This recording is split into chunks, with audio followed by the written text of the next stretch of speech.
There's another very interesting thing that I'd like to share with you. Yesterday I was in Delhi. I went there to give a keynote address at an event organized by Ericsson, an IT giant that operates in 150 countries or so. They shared a case study yesterday of supporting a bunch of entrepreneurs. And one of the entrepreneurs produced a shirt that is called a hug shirt. Any child who wears the hug shirt can be sent love, warmth and hugs remotely. And this was made specifically for autistic children. And when they shared the case study, they mentioned that the inspiration to make this product that is selling across the world in the subsumed under the wearable technology space is actually inspired by the autistic children. They became the beacon lights of hope for this set of entrepreneurs who wanted to create products and services around disability. And that is the opportunity that you might actually start looking at. They can turn around and become your source of strength and not source of burden for anybody in the society. So that's another great news for us. So I'd like to just conclude by basically telling you that it's important to stay focused in one area of service, stay completely focused in one area that can impact enormously. And to substantiate why I'm saying this, I'll just give a simple example.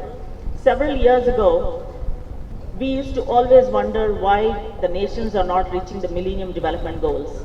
Millennium Development Goals that have been signed by 180 heads of nations are necessarily about eight important goals.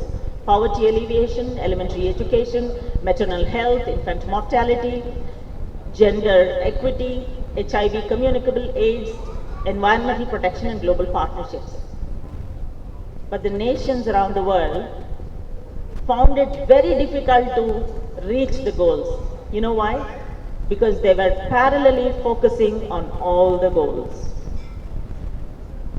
Later, when at a certain time, the countries converged and understood that if they had attacked just one, if they had addressed just one goal out of the 8 goals, all the 8 goals would have been met. Can you guess what that goal is? One of the goals for gender empowerment. If that was addressed right at the beginning, all the goals would have been met.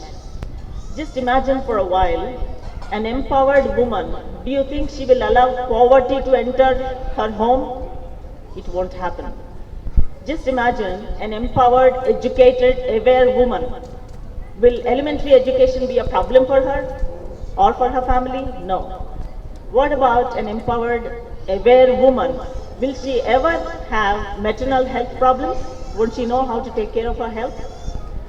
An educated woman, do you think, will ever allow a child to suffer and die for want of oral rehydration therapy? She is not going to allow. An empowered woman, you think, will succumb to HIV communicable diseases? No. Won't she work in the environment protection area? She'll know what about fossil fuels, etc. So it's just one goal. If that was addressed, the entire spectrum would have been addressed. So I think in the service area that you're working with human beings is actually going to help the nation like India, which has nothing but human assets as the only assets of the nation. Human capital is what we have. So let me close by just sharing something that is very close to my heart, that is the Lord behind your action. Wherever there is Satya Sai, there is service.